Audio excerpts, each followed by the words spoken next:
In this tutorial, we'll work on making a path. Paths are pretty easy to make with the pen tool, so go ahead and select your pen tool if you don't have it selected. You can press P on the keyboard to get that. Next up in your tool options, make sure you have this selection here chosen for paths.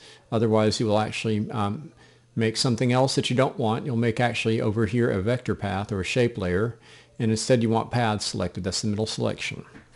To start making a path, I'm going to zoom in. I'm using the spacebar and the command key to zoom in. I use the spacebar to scoot around. You always click and drag if you want to actually begin creating a curve, and that drags out these control handles. Every time I click and drag, I will actually create control handles, and that creates a curve point. If I drag one way, you can see that the handles move opposite each other, and that actually affects the direction my path is going. If I don't have my path exactly where I want it, I'll actually press the command key, which temporarily gives me the direct selection tool, and I can actually drag on the path itself to move it.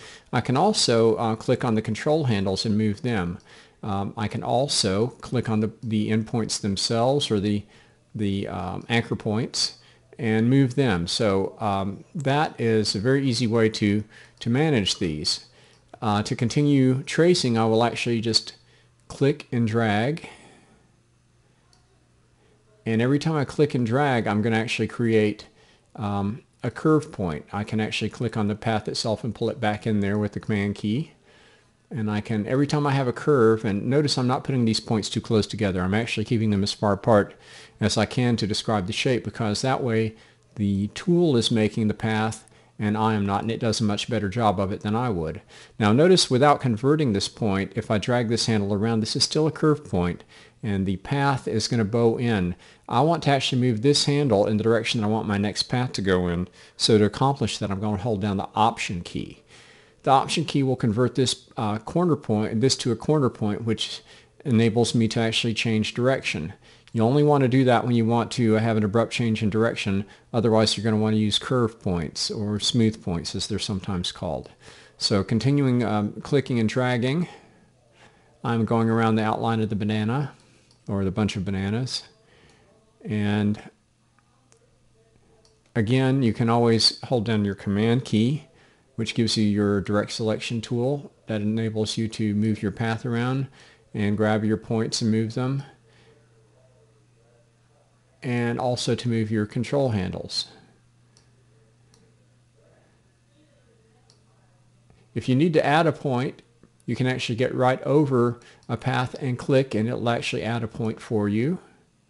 To delete a point, you can also get over a point and click, and it will delete a point. So that's useful to know. So here I'm going to click and drag to create my next segment. Again, you can adjust it anytime you want by grabbing your command key. I'm going to take as much of an arc as I can get at a time by clicking and dragging and positioning my path and my handles. And if I ever have bitten off too much, I can always go back in and add a point.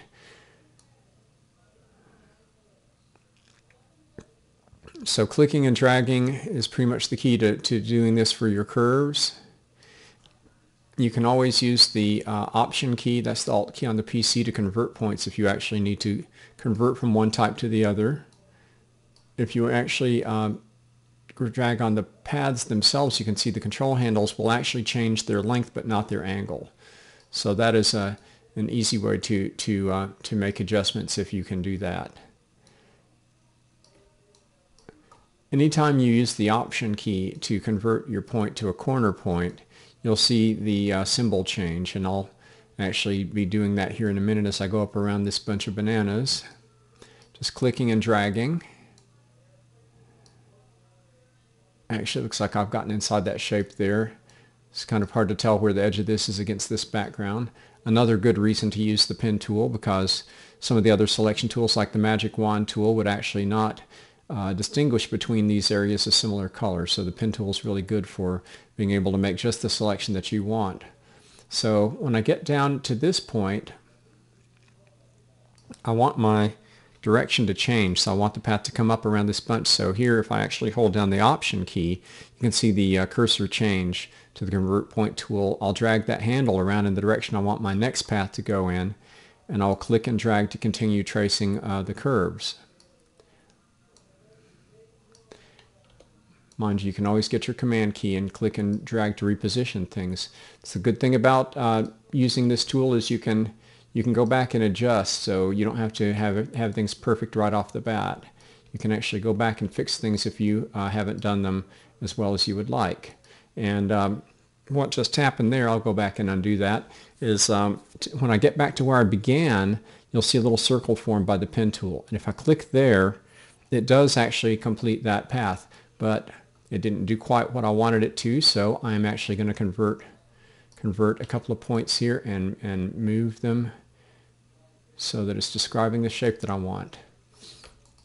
Now that I have that path mostly completed, and I say mostly because there's an inside point here, that portion here that I also am going to want to include on my mask. I'm going to hold down my command key, which gives me my direct selection tool. I'm going to click and deselect the rest of the path. I'm going to zoom in on this area that I want to actually trace out here. So I'm going to go ahead and get this area inside the banana bunch that I want to be part of my mask. And I will click and drag, get my command key and reposition the path and my handles until it fits the shape that I want. I'm going to hold down the Option Alt key and swing this handle around because I want my path to go in this direction next.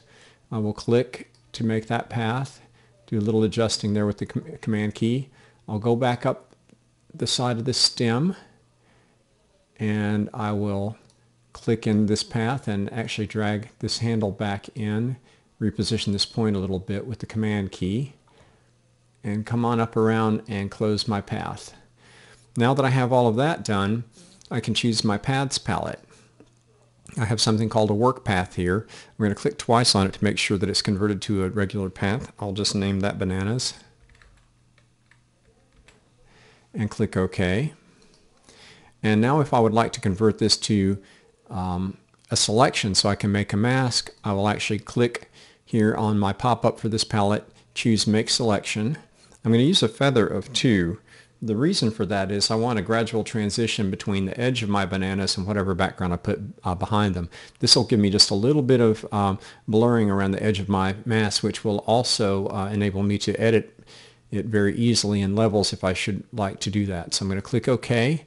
That makes a selection. I'm going to use Command 0 here to zoom back out so you can see my entire bunch of bananas. I'm going to go back to my Layers palette. The background cannot have a layer mask on it. You see it's locked. You can either convert that to a regular layer by clicking twice on it, in which case you get a chance to name it or accept the default name. And at that point I can actually add a mask to my image.